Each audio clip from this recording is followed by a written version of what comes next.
to SJ Cartier Limited Convos. And today I'm going to answer a question that my partner's kind of asked me a few times. And some people probably wondered why I brought it up a few times in conversations.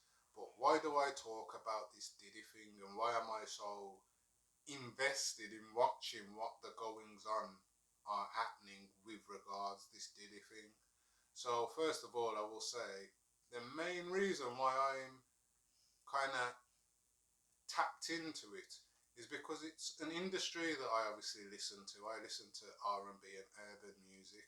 I've listened to Jay-Z for a while. I listened to Meek Mills. Like, I was in the top percentage on my YouTube for listeners to Meek Mills for last year. So obviously I listen to these type of people. But I'm also aware these people are on, they are what we call celebrities. Yeah. So I'm not a celebrity. I'm just an everyday person who owns a business.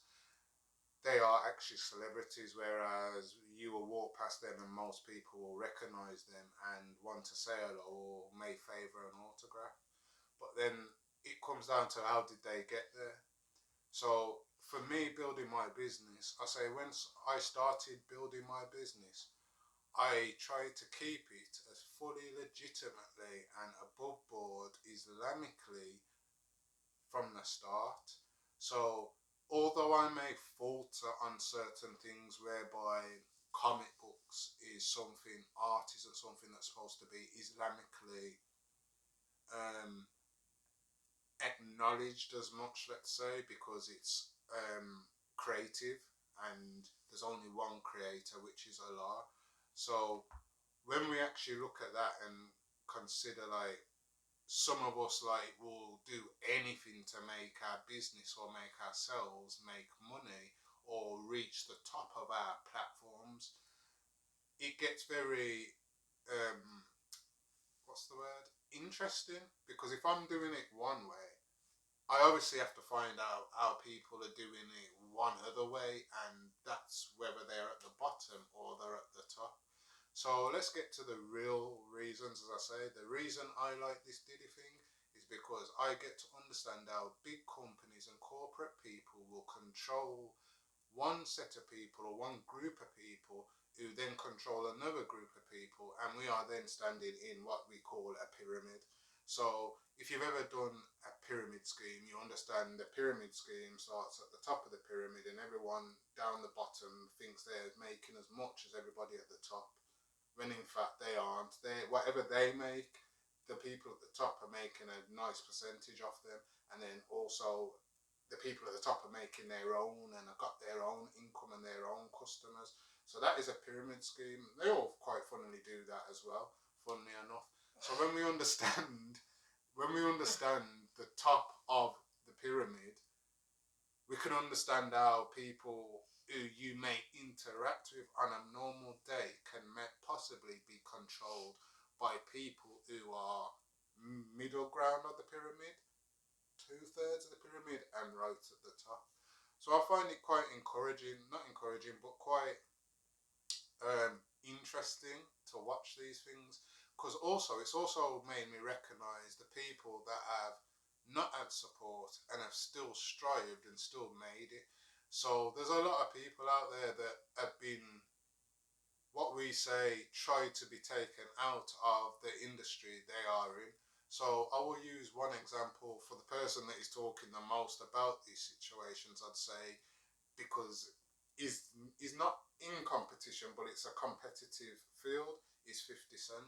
So as you hear, 50 Cent has said a lot about this P Diddy situation, and actually I think it's tomorrow, or to the 30th or the 31st, there's a program on where it's explaining the downfall of Diddy and what started.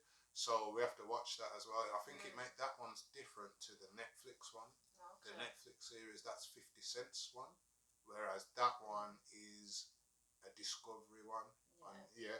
So when we watch that, we'll start to understand, like, people like 50 Cent has probably been tried to taken out the game from when he got shot so many times, but he somehow survived, and he somehow has tried to build his brand from the bottom with hard work. yes, he's got his connections, and yes, he's got his people that will obviously support him and help him and his fans. Like I saw him post the other day, he was actually more listened to than Jay Z. So he actually has a lot of people that actually listen to him. But when you actually look at like the publicity they tried to put onto 50 Cent at the start, it's not the same now. Like they want to give him a bit more, what's the word, praise. But is that because he's now made it and there's no way to stop him? Because once you've made it to a certain point, the fans speak for themselves. There's not a lot of people that can stand strong for themselves like that just by their fans. Do you get that? If they get cut off by industries, they are suddenly now cut off and they've got no other option. So that could even be with, like, for me, I say, I want to go auctions, people will try cut it off. You want to shop here, people try cut it off. You have to find other options and find a way around these difficulties to make yourself grow. And these people that are causing the problem are the big corporate people at the top of their triangle. Well, they're not even the people that are causing the problem aren't even at the top of the triangle. I know. I don't mean it by. I don't mean you. Obviously, we know Islamically we're on Deen, so all of that. I'm just trying to show you as a pyramid and reference. I'm not referencing any kind of. Let's get that straight. Yeah, but if you understand where I'm going at the top, these people that will cause a problem aren't even at this top of this pyramid. They're the people that are the I don't want to use any derogatory words, but they are the people in the middle of the pyramid or near the bottom of the pyramid. They're not the people at the top of the pyramid. So when you start understanding the Diddy drama and how some people have controlled certain artists from a young age to either make them rise and then make them fall, to either make them rise and then change their personality of who they are, or just stop trying to block their blessings, whether they've got talent or not. So yeah, when it comes to the Diddy thing, I find it very interesting because it makes me understand the corporate life of business and how some people may control other people to try and control other people, and that's the cycle a lot of us live in without actually knowing. So we could be in a job, yes, we have a manager, but that manager has a manager, and then that manager's manager as a boss, and then that manager's boss as a director. So no one actually knows the director, but everybody in the shop will do as much for this director as possible, or they should be in this job. So yeah, it's the same principle with the celebrities we see, and it's quite interesting to see. So I'm not going to say I like to see anyone in jail, to be quite frank. But when you're playing with kids and doing nasty things, then you definitely deserve to be in jail. When you are doing underhand things to kind of manipulate other people and kind of try and hold them for something, whether that be their lust for the money, for fame, for females, for their car, for whatever it is, you have to you have to kind of like watch it and recognize, like, we all have to kind of be strong in this society and not let the corporate groups of people control us who are the hardworking people and break down each other in the long run, because it's not to even their benefit as much. It's not even to you. It's obviously not to your benefit.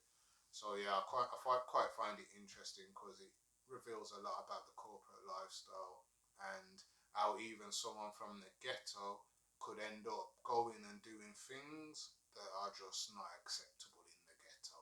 So yeah, I hope you enjoyed today's chat. And yes, February's coming up, the trial will come up, and let's see who else gets pulled into this Diddy trial. So thank you for joining SJ Cartier Limited Convos. Have a good